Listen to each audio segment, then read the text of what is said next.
कोई विचारधारा लेके कभी आए हो लाइव तो आप मुझे बताइएगा।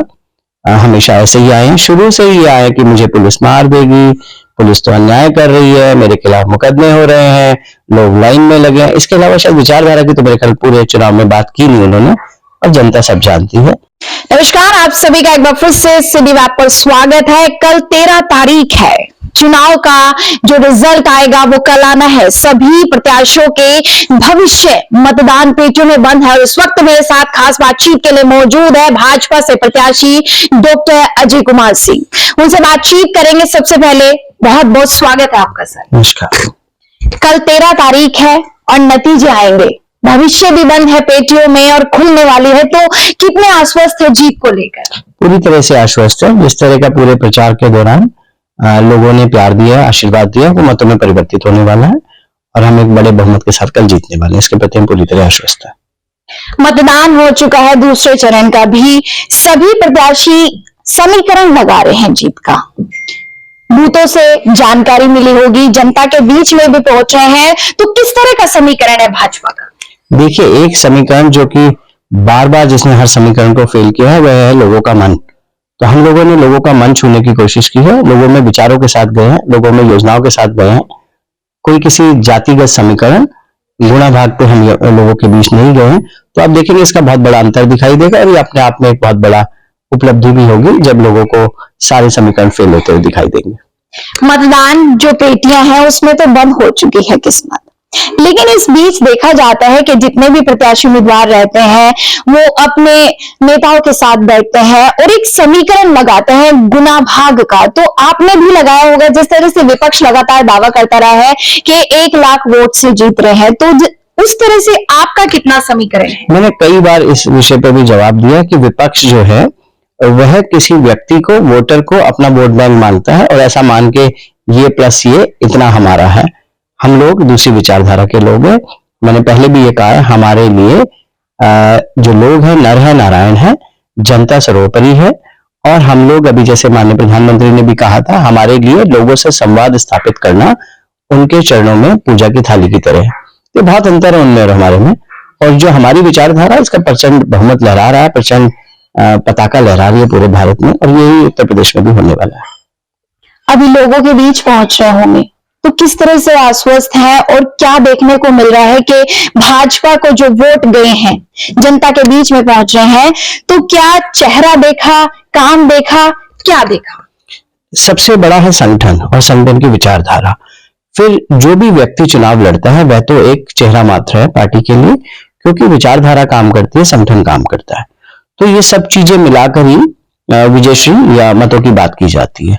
तो सबका, माननीय प्रधानमंत्री की योजनाओं का, माननीय योगी आदित्यनाथ जी का जो पूरा मॉडल है उत्तर प्रदेश का, जिसका डंका पूरे विश्व में बज रहा है, वह, और ऊपर से उन्होंने फिर जिसको चुना, तो उस सबको मिलाकर ही मतदान के बारे में जो भी अंतर आते हैं वो आते हैं, और हमारे पक्ष में बड़े अंतर आने वाले हैं। वोटिंग 3,80,000 की गई है, तो आप इसमें से कितना अपनी ओर मान रहे हैं? वोटिंग लगभग 3,39,000 का वोटिंग हुआ है। तो हम लोग बिल्कुल आश्वस्त हैं कि हम लोग लगभग 2 लाख के आसपास का आंकड़ा टच करने वाले हैं, इसलिए हमारे पीछे कोई है नहीं।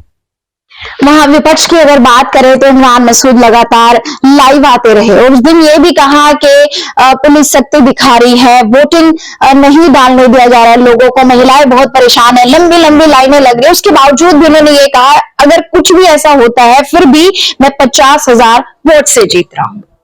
देखिए, लोकतांत्रिक अधिकार है। पिछला 1 दशक अनेक बार वो चुनाव हारे हैं, और कोई विचारधारा लेके कभी आए हो लाइव तो आप मुझे बताइएगा। हमेशा ऐसे ही आए हैं, शुरू से ही आए कि मुझे पुलिस मार देगी, पुलिस तो अन्याय कर रही है, मेरे खिलाफ मुकदमे हो रहे हैं, लोग लाइन में लगे हैं। इसके अलावा शायद विचारधारा की तो मेरे ख्याल पूरे चुनाव में बात की नहीं उन्होंने, और जनता सब जानती है। जनता उतनी भोली नहीं है जितनी वो समझ रहे हैं। लाइव आते रहे, थोड़ा देखा भी हम लोगों ने, सभी ने देखा, कई बार लाइव आए हैं, तो क्या इसका भी कुछ प्रभाव पड़ा होगा उस दिन जनता पर? मुझे नहीं लगता। देखिए, आप निजी विषयों को लेकर जनता के बीच में जा रहे हैं और एक जनप्रतिनिधि बनने के लिए, तो उनके जो भी विषय उन्होंने लाइव पर उठाए, क्या कोई जनता से जुड़ा विषय था उसमें? उसमें तो सब निजी विषय थे, और वो निजी विषय जो थे वो लीगल पर्सपेक्टिव वाले थे, जिसमें कि कानूनी कोई राय बन रही थी। तो उसको जनता के बीच में लेके जाना एक जनप्रतिनिधि बनने के लिए, ये मैं अपने आप में बहुत अच्छा नहीं मानता, लोकतंत्र का अच्छा लक्षण इसको मैं मानता नहीं।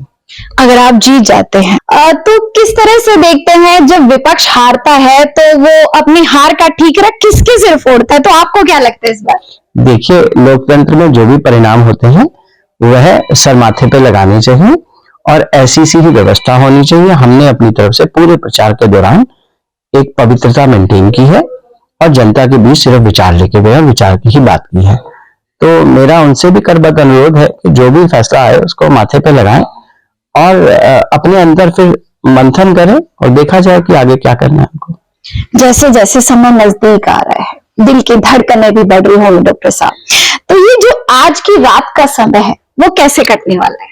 नहीं, बिल्कुल आनंद से कटने वाला है, कोई ऐसा मन में भय नहीं है। आश्वस्त है हम लोग जीत के प्रति और मन में भय रखने की बात भी नहीं है, क्योंकि हम तो सच्चे मन से लोगों के बीच में गए, पूरे 70 वार्डों के एक एक जगह पे हम लोग गए हैं, प्रचार किया है, लोगों के बीच में जाकर संवाद स्थापित किया है। डरे तो वो जो गए ही नहीं, डरे तो वो प्रत्याशी जिनका एक भी वीडियो शायद आपके पास होगा भी नहीं, डरे तो वह प्रत्याशी जो लोगों में सिर्फ दुर्भावना, दुष्प्रचार, मुद्दों के बिना के मुद्दे उठाना, उस चीजों को लेकर रहते हैं। हम क्यों डरे, हम तो सच्चे मन से लोगों के बीच गए।